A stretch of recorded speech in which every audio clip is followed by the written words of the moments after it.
At the beginning of this conflict, I made the mistake, like many people, of drinking the Kool-Aid from the mainstream media. You know, Ukraine's full of saints, Russia is full of very bad people. And it's far more nuanced than that, and people don't like me talking about this. I lose subscribers every time I take a more balanced position. But the talks that Ukraine are not part of at the moment are not the peace talks. It is simply trying to get Russia and Ukraine around a table, pre-meeting meetings, if you will.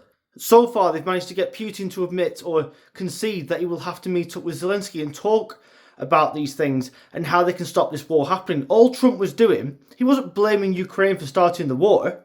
He was saying that it shouldn't have happened in the first place, and you've been there for 3 years and nothing has happened. The front isn't moving backwards or forwards. This is pure stalemate.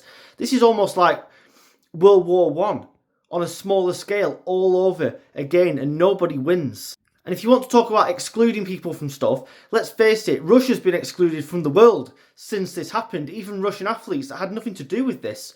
Russia was basically cancelled by establishments all over the world. So how are peace talks ever going to take place if you can't get Russia around the table and actually have a conversation with them? No, I don't think that Ukraine should have to give up land, but I'm afraid realistically they're probably going to have to, incorrectly. But let's not forget, Zelensky's just had to admit that 100 billions worth of US funding has gone missing. This guy hasn't held elections. He's attacked the Orthodox Ukrainian church. Zelensky is not some great saviour of the world like different parliaments around the world make him out to be. If anything, he's just as bad. But he's just captured the imagination of people by playing PR extremely well. And of course, we can't forget the fact that it was Russia that invaded Ukraine. But that's also down to Ukraine trying to join the EU, trying to join NATO, when they are the buffer zone, if you will, between Russia and Europe. And Russia likes it that way. And whether you like it or not, Russia are extremely powerful as a nation and should be listened to instead of the rest of the community, the rest of the Western world, thinking they know best.